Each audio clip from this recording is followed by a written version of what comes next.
Hi, everybody. It's me, Dr. McKinney. I told you that I would record a sample presentation for you so you can kind of see what it should look like. So here we go.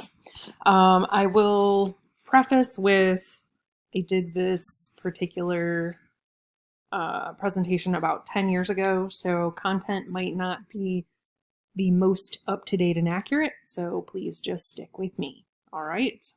On we go. So this is consent is sexy. So, statement of the problem. The issue is consensual or sexual consent. Particularly, my target population was college students and their lack of knowledge or awareness about consent. So, looking at consent, there are several different components to be aware of. Consent has to be sober. You can't be intoxicated, drugs or alcohol. It must be verbalized. It cannot be coerced. And it needs to be episode specific. If you've said yes before, it doesn't have an impact on your current situation. So again, this particular campaign will be focusing on the sober aspect. The epidemiology of sexual assault on college campuses. So, again, these numbers are a little bit dated, but 3.5% of college women will be sexually assaulted.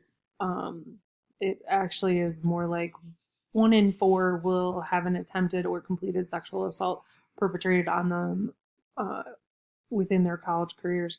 99% of perpetrators are male. The majority of survivors are female, about 95%. However, sexual assault statistics are very unreliable because it is one of the most underreported crimes there is. All right, so my target population were the college students at my former university. I broke that target population down more specifically into several groups, first year students, Greek students, and then the whole campus at large.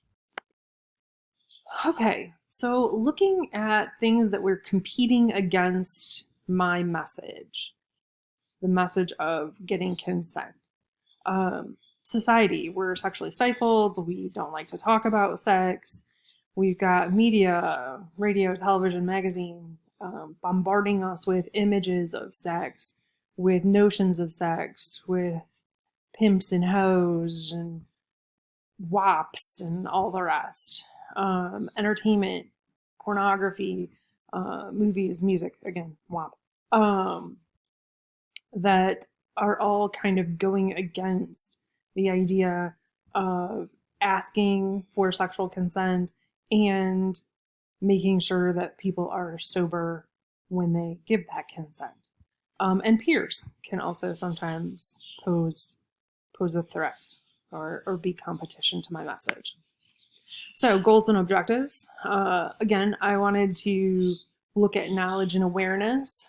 So being very specific in that, I wanted to increase student knowledge of consent by 50% as measured by pre-post test evaluations within one academic year. You'll notice here that this is a SMART goal, specific, measurable, attainable, relevant, and timely. You should make all of your goals SMART.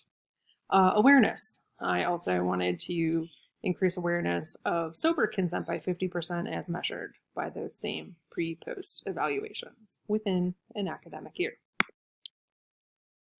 Oh, sober consent. 25% of students will report using sober consent, requesting or giving before sexual encounters within one academic year.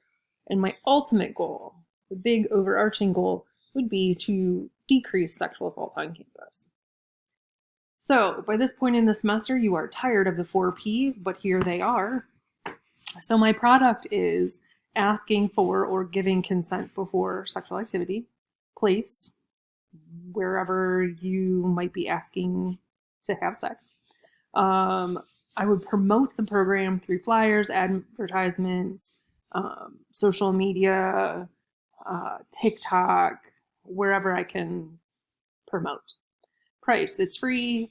The only kind of non-monetary costs would be it takes time, it takes courage, and a willingness to be rejected. So again, breaking down our product, the core product is preventing sexual assault. The actual product that I'm trying to peddle is getting that verbal consent. And then I would augment that by creating cheesy pickup lines, putting those on like little business cards, maybe with condoms, t-shirts with catchy consent lines, beaded necklace condom carriers, again with those consent lines. Kind of silly things, but something to get people thinking about it, get people talking about it, asking questions. Segmentation strategies. Well, that would depend on my funding. First year students would be an easily targeted group, and they're also an at-risk group. The first 6 to 8 weeks of your first and second year of college are considered the red zone, where most assaults occur. So that would be my first kind of target group. Next, Greek students, also easily targeted because of Panhellenic Council, because of requirements made by the university for certain education campaigns and things. So that would be another group that would be somewhat easy to get to. A full campus campaign would require a lot of funding and would be a much larger task. But again, that would also probably have the greatest benefit. All right, so looking at my theories. For exchange theory, I have to make consent look better than the alternative. So here, maybe, again, using some dark humor, that no one looks good in an orange jumpsuit. Kind of hearkening to the fact that if you don't get consent, it's against the law and you could potentially end up in jail, which is unlikely, but that's for another day. Stages of change. I would target those who are contemplating change because they would be the most easily swayed. All right, so I have a couple of messages, and I'm not going to lie to you. 2 of them were professionally done by folks at the University of Central Florida, and then one of them I made up during my PhD program with no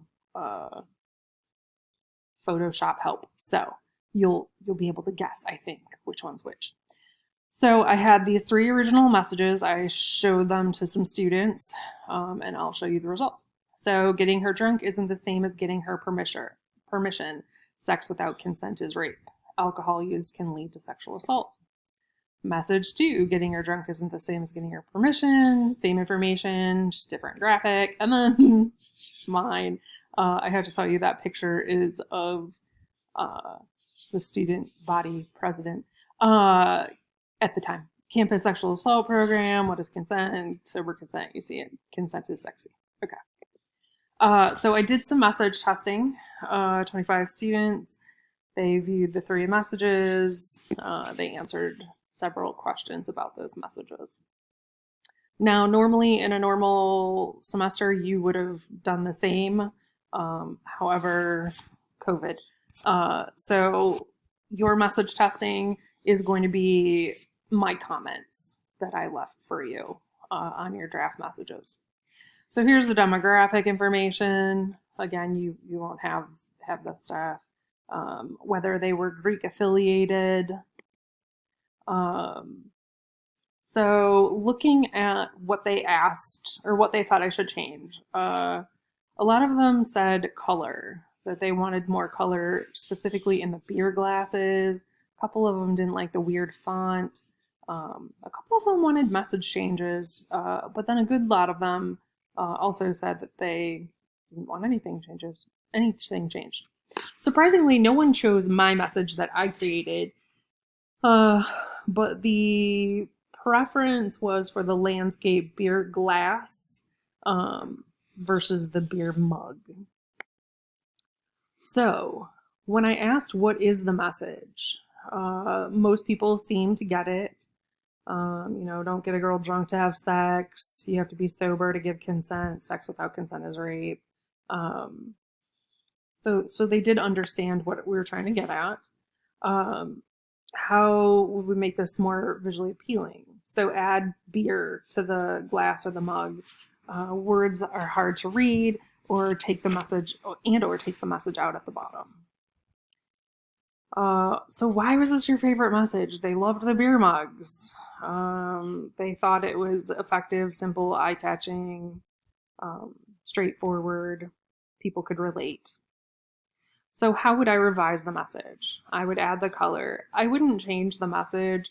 I would maybe leave the crazy font, because most people did like that. Enlarge the font at the bottom of the message and make the beer mug more visible. Implementation, again, this would depend on funding.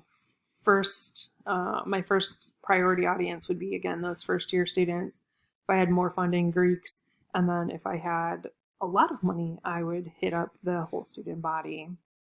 And again, I would use flyers, social media posts, things like that to get the message out. So who could I possibly approach for funding? The university, staff, in-kind donations from the university, other local organizations that might have a similar mission. Look for grant funding like VAWA grants, things like that could potentially help offset some of the costs.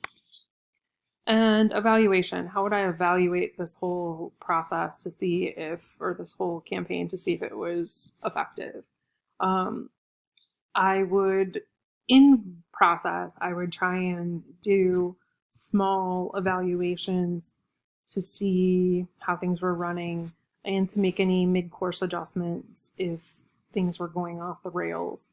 I would also do a summative evaluation or summary evaluation at the end, looking at the cost benefits, overall success. Did I meet my goals? What could I improve upon if we were to continue this project, or if someone else were to try and do it elsewhere? Any questions? So this is just a quick overview of what your presentation will look like. I will post the